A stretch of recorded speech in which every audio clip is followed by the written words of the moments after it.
Hey Hi, Shilpi, what's up? can you Hi, hear hi, me? hi, hi, hi. How are you How are doing? you? I'm good, I'm good. How are you?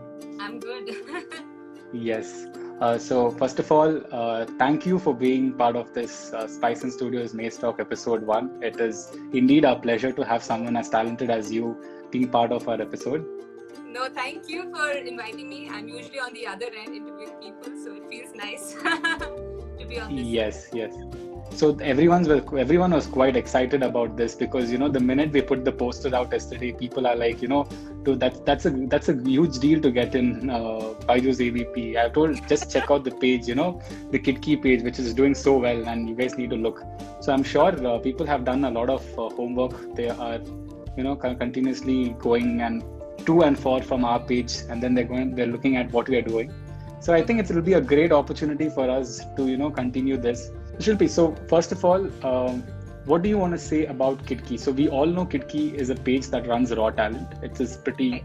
a great initiative, and Right. the best part of it is it's not limiting itself to Bangalore. It's doing it all across the world, if I'm not wrong. Yes, You yes, guys are established in New York. You guys are established it in Mumbai, Delhi, and other places. So for London, if I'm not wrong. yes. So how did this thing start, and what made you start this page, KidKey? All right. So I'll be very honest about why I started it. When the whole COVID thing started and when we had to work from home, I decided I need to pick up some talent. All right. And I bought a flute online and I tried to learn it from YouTube and I almost broke my flute that day because I threw it in anger because I couldn't do anything. All right. So I realized that I can't learn something from YouTube. Then I went online and I searched for a few places to teach me. And any platform that was there, none of them were good enough. In fact, there were a few platforms, I won't name them. When I entered my number, they gave my number to 3,000 flute players. And I was bombarded with messages day and night. There was someone who actually harassed me saying, "Why aren't you taking my flute classes?" And I'm like, "Okay, I'm sorry. I'm sorry, I can't learn from you." So, I realized there was no platform, and especially now, because of everyone being at home and no one being able to get out. And social distancing is going to continue for quite some time. Yes, for right? quite some time. Yeah. Yeah. So there were a lot of these memes that were saying that if you don't come out of this lockdown with a side hustle or with a talent, then you wasted it and all of that. So I felt that people should or will look for, they will want to learn something new and they will want to enhance whatever talents they have, and that is why I opened KidKey, so that we will find out the best teachers that are there and we will provide those classes to them. So that was the whole Perfect. point. Yes. Yeah, and if I'm not wrong, it is registered as a non-profit organization. Yes, it is completely non-profit. Yeah, and that's super cool because this today with the situations that we are around, and when you're doing it something wholeheartedly for the community, I think it's something very awesome. It's something that lays out a good message to all the youths. But we are not. Sorry for cutting you, but the reason we're doing it as non-profit is because both me and the other person who actually started it, we don't want to make money out of this. This is more to help people develop those habits, and this is more to help artists. There are a lot of artists who have completely put their heart and soul into what they do, and at this point they have no way to earn their normal means because of this whole situation. So we just want to help them out and give them a helping hand. And I know it's about building a community. Finally, it's about them reaching out to the students. So that's why it's not. Yeah. So how do you plan to reach out to the audience? So are you planning to do it on social media, or are you planning to do a few workshops or anything of that sort? Yes. So we are doing workshops, we are doing competitions, we are obviously building our social media page as well, and we are running ads for them. We are doing some SEO, SEM work. So we are going all out. Whatever we know in the past 6-7 years that we've been working, whatever we've learned, we're going to put everything into it to make sure that the right audience reaches these great artists. Okay, so what are these artists? When you say art, does it limit yourself? Okay. Yes, go on. So when you say art, do you limit it to entertainment, or do you limit it to a particular field? Is it all out? It's all out. It's all out. In fact, we want to cater those niche arts like beatboxing and hula hoop, or for example belly dancing, those things which are not easily available, especially for example you and I both of us live in Bangalore, So if you want to Yes. go learn beatboxing, it's very easy for you because there's a lot of beatboxers in Bangalore. But imagine a Correct. person sitting in Bhopal, or imagine a person sitting in Jaipur. They don't have access to this, right? And there are Yes, some yes. people who have great talents. So how do you do Correct. this? You can't learn this from YouTube. So we want to Yeah. be able to approach them and help them learn this. So how is the situation right now? Because workshops, yes, offline it's pretty easy, but now Yeah. you're taking it online. So what's the Yeah. challenges, and how do you plan to pull this off? Okay, so the biggest challenge is, for example, we had our first beatboxing class last Sunday, and the biggest challenge was that we can't have too many people attending the class, because finally it is through a video conferencing, right? Or let's say Yes. if you want to learn drums, you cannot learn drums with 7 different people, because Correct. everyone's gonna go boom boom bam bam, and the person is not gonna understand what's happening, right? So that is a big challenge, that we have to figure out which classes. But for example, a water painting class could be done with 10 different people, right? So we have to figure Correct. out what is that sweet spot which fits every art. So So that's one of it. you have already started this workshops, right? So Yeah, how many people do you get like in these sessions? So we have had only one class till now, and we had around 35 people, which I think was too many people. Yeah. Yes, yes. So how do you see this growing? Like maybe for another year. Yeah. So this was a free class, so that's why we had 35 people. But we're going to limit this to maximum. For example, again, I said for beatboxing, it's going to be 6 people or 7 people, and it's not going to be a problem for the next 1 year, because it's not a single workshop. It's basically skill building. So if you're coming and joining us for a beatboxing class, we will tell you that after 1 month, this is the skill that you would have developed. It's not just one workshop where you're just learning some random boots and cats sounds. Yeah. Correct. So are you planning to nurture the talent post the workshop? Is that like you planning to continue the bond with them? Yes. Oh, They're going to be proper classes, like a month or 2 month classes that they do. Oh, nice. So I think for me personally, like when this idea sounds really interesting, because with the situation that we are right now, and when someone says that they're going to take this up online and take challenges that's coming up. See, taking everything online, yes, I agree, people do it, but think about it. It's more of a complex situation where you're convincing someone to come online and learn something. So I think it's pretty cool and pretty awesome, and I think we need to give out a lot more of details, which we will from SpiceSense Studios. And any workshop communications, we will feel free to reach out to us, and we will do our bit by sharing it as well. Yeah. Yes. So final questions on KidKey. So where do you see KidKey in maybe 2 years from now?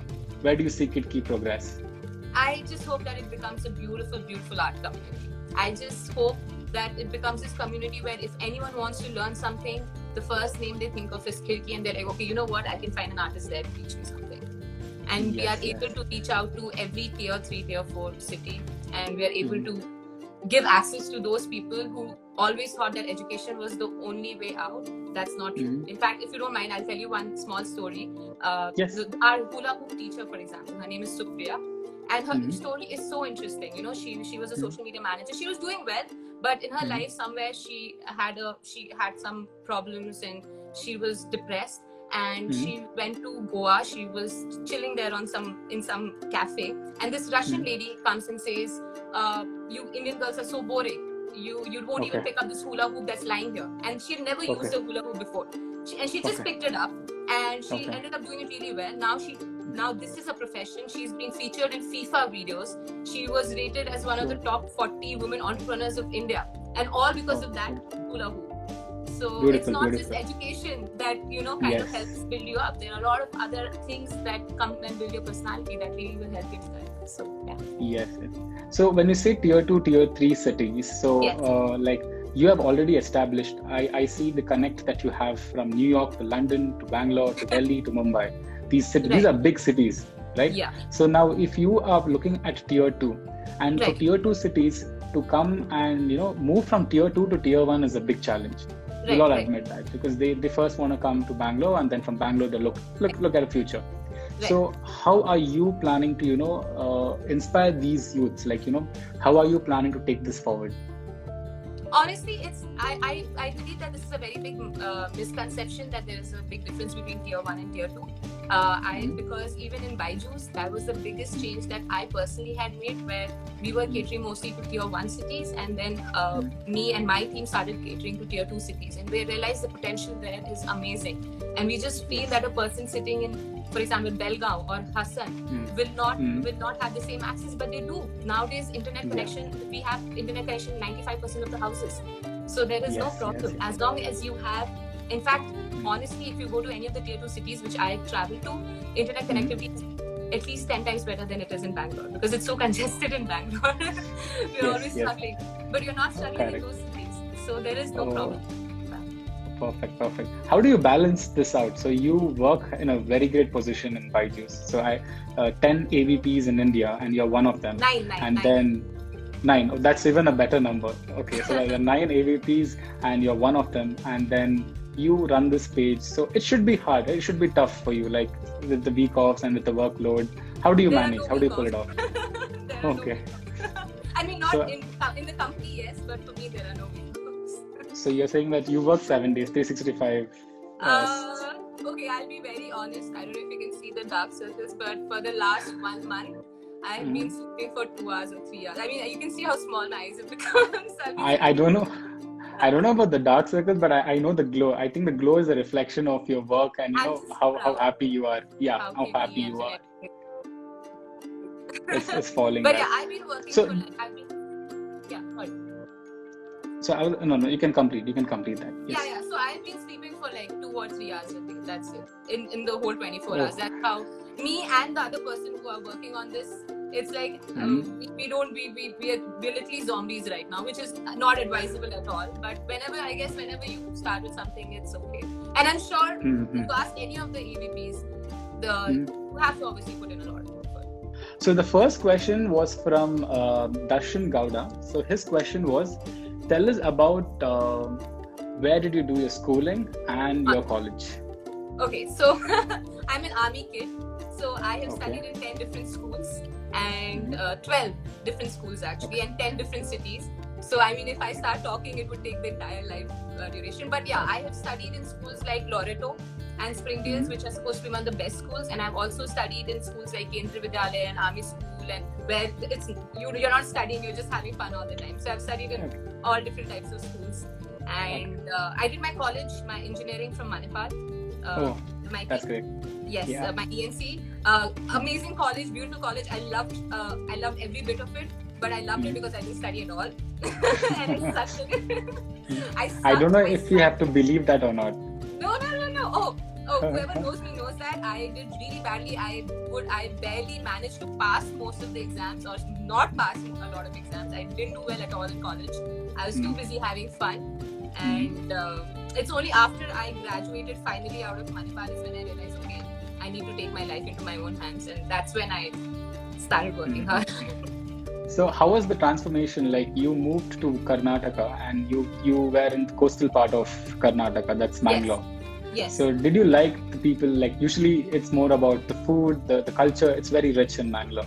So how did you adapt to this? I love it. So, but again, for me, adaptation was never a problem because I've lived in Chennai for 2 years, and I've lived in Shillong in the Northeast for 4.5 years. So for me, adaptation was not really a problem. But I loved Mangalore specifically because the people are amazing. I've not met such nice people ever. Mangalore people are just so nice. You go on the road, everyone's out there to help you. The city is so clean.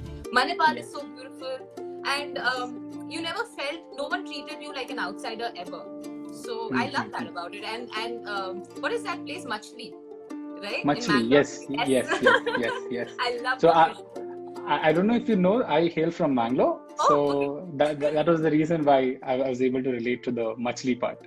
Yes, in fact, I hate, I would cry as a kid because my mom would make all these different fishes and I would never eat them, and I hated it. And my mom would try so hard to feed me fish. And the moment I went to Manipal and I tried the fish there, I fell in love, and I'm saying, what was I missing? True. So we have a question here from N Cherry Photography. So so his question is, what do you want to become in life apart from working in firms? Anything close to your heart? Okay. I might have gone and done event management because I really like making people happy. It just seeing that happiness on their faces, I probably would have done that, event management. how do you reach out to these? Like, I have few friends who work for Byju's, so they say that we can reach out to you really easily. Like, it's accessible. It's not tough. So how do you build this bond that you have with all the employees that work? I wish people would realize I'm more approachable. I feel that people don't approach me more often. I wish they would. I mean, I'm really bad at picking up calls because, like, for example, right now I would cut the call and forget to call you back. But please, if anyone wants to reach out to me, please reach out to me through WhatsApp. I would love it if more of my team members reached out to me and spoke to me about their problems and issues. So, yeah. That's great. So, can we move to the next question? Yes. Okay, so the question is from I am Rishi. So he asks how to strike work-life balance and it is possible to follow your passion parallelly by excelling at work. How do you do it? Okay, so I've answered this question before also, and I'm going to say it again. A lot of people ask me about work-life balance because they think that I'm doing it very well. I am not doing it well at all, because most of the pictures that you see on Instagram of mine are just, if you see a swimming pool picture of me, I'm not swimming in that pool. I just go there, take a picture and come back running and go back to work. Or if you see me at a party, if you know me well, you will see that I just come to parties for like 20 minutes, 30 minutes, take a few videos and go back. So it's not like I'm doing it well either.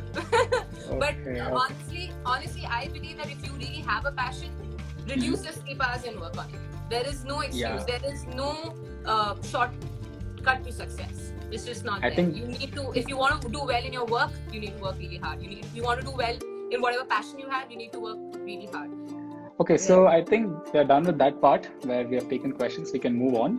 So this is going to be a little more fun, and it's going to be something light. And it's not like a rapid fire. I wouldn't say it's rapid fire, but something, because Karan Johar does it well. But I don't know if I can. Oh, unfortunately, right now there's nothing. But there's no yes, coffee hanger for me. Unfortunately, but later someday we can go think about it. Done. In your kitchen, you're going to treat me. Oh, sure, definitely. Get up for it. Okay, so the first question is, what would you change your name to if you had an option? Okay, this is going to sound very bad, but Natasha, because I have never met a not hot Natasha. The first instinct when you said Natasha, I had the same thought. I'm like, okay, that's a hot name, but then you said it. I know. Have you ever met a Natasha who's like not like super beautiful? So yeah. Oh, that's a good one. That's a very good one. Okay, so what's your annoying habit? Oh, annoying habit. I tend to bite my t-shirt. Like right now, it's too low, so that's why I tend to wear low t-shirts. And if I'm wearing sleeves, I always have it in my mouth. And if you see me wearing any clothes, you'll always see that this is a curly design. It's not a design. It's just me biting off all the. But is it because do you do that when you're nervous, or is there a particular reason why you do it? I have no idea. I don't bite my nails. I don't do anything else. I just like to have my t-shirt. I think I really like the taste of my t-shirts. Okay, that's new. Yes, that's okay. And then so what's the most interesting thing that you have read this week? Oh wow, that's a difficult one. Okay, so it's actually something that my co-founder wrote on our Khirki page that she had put as a story. It said, maybe not overthink about shit that hasn't already happened. And I really like it because I tend to do that a lot. I do tend to focus on things. Oh my God, what if this goes wrong, or what if that goes wrong? So I really like these things. So this is something really interesting that I think. Sadik has something to say. He's like, amazing transformation you've been in life. It was lovely to hear how you did it. I'm looking forward to see more and more of you. Hope and pray your success in every part of your life. Amen. That's so cute. Yeah, very sweet. Yeah. Okay, so back to the questions. What would you do if you had a superpower? Oh, this is for sure mind reading. I've had so many arguments with so many people. So many people say that teleportation is better than mind control. How? I mean, as teleportation, you can probably just go and visit another country. And as mind control, I can get the country here. I can literally mind control everyone, that all of you in that country come and, serve me here. So any day, I mean, I'm sorry if anyone says that there is any other power that is better than mind control. There is none. Mind control is the best superpower ever. So, yeah. Awesome. So I think terrible Tiny Tails has to ask your biggest fear. I don't know if it's a fun question, but he's asking if you have any fear. Okay. This is a secret. I have a very big phobia of chickens. Chickens? Okay. Very, very big phobia of chickens. Like, for example, even on the road, I will scream and run away. I mean, if you want to like torture me, I mean, I shouldn't say this, but yeah, if you want to torture me, you would tie me and put a chicken to my face, and I will die of a heart attack. So, yeah. I literally have nightmares. Do you consume meat? Chickens running behind me. Like, do you consume meat? Do you consume chicken? Yes. I don't mind. You consume. Okay. That is good. That is good one. It's not good. It's my biggest fear. I'm not even kidding. Okay. So yes, the next question is random, and this question is sponsored by Spicin Studios, and you'll know why. Okay. Do you like pickles? I love pickles. You like pickles? Okay. The reason why I said it's sponsored by Spicin is because they have something to do with food. So I'm like, well, let's go for pickles. That is something that it's nice, spicy, and I especially like the spicy pickles. I love pickles. I love there used to be these Mad Angus achari flavor, and I love that. Oh yeah, correct. So what would be a good theme song for your life? Ooh. What is that happy song? Can you sing that? I suck at singing, so do you know that song? Which one? Yeah.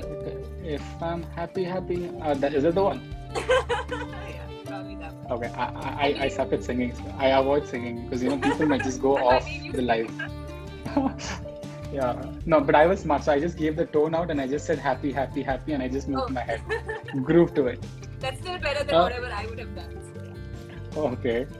So there's this question from Rishabh. He's asking what you actually do when you feel low. I go to my cats. I play with my cats. And I think working out really helps when you're feeling low.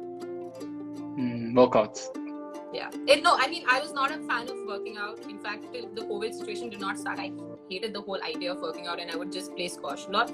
But since I started doing it, I realized that the whole endorphins actually working in your brains and actually giving you that happiness is very true. So yeah. If I would suggest this to anyone, if you're ever sad, just go dance around a little bit. Oh, so do you have any hobbies like that? Like do you play sports? Or do you... I played national level tennis actually.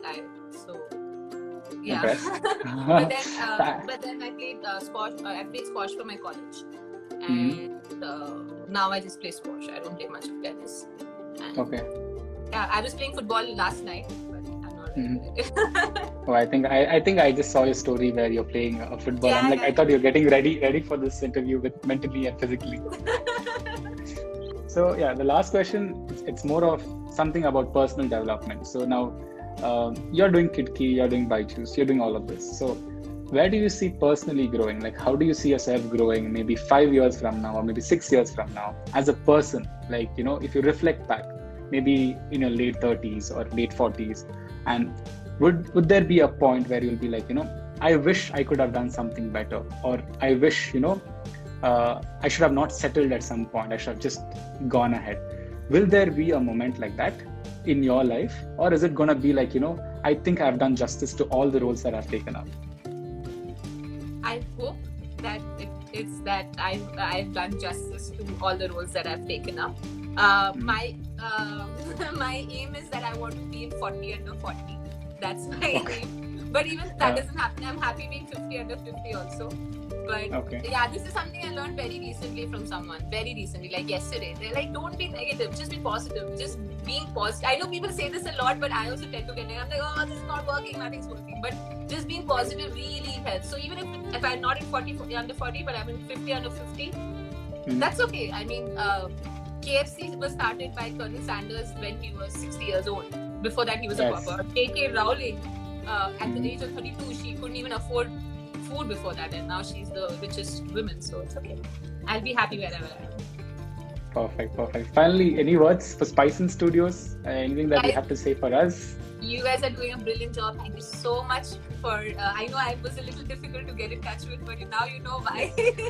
because not because of anything else, but because I'm just like, there's so many things going on that I sometimes tend to forget. But yeah, you guys were amazing. Thank you so much for making it so comfortable for me. I mean, I had so much fun doing it, and and your page is nice, so nice to see the comedian and the beatboxer, everything. It's beautiful. So all the best of luck with that. Thank you so much. Because we are very happy that we got you, and we really wanted you to come on board for our first episode of Maze Talk, because it was something I felt was a good it is not every time you see someone who's this successful at this age, and who's also into entertainment, who understands these things, how it goes and stuff like that. Okay, thank you so much. Thank you so much. I can't tell you how thankful we are as a team. No, thank you. Okay. Yes, it was a great engagement, and I think we will be doing a lot more stuffs in future, because we are right now limited to Bangalore, but you do it all around. So yes, thank you so much. Hopefully we can collaborate in the future one day. Definitely. We will do that. We are looking forward for it. Thank you so much. Thank you, Shilpi. Thank you. Take care. Bye-bye.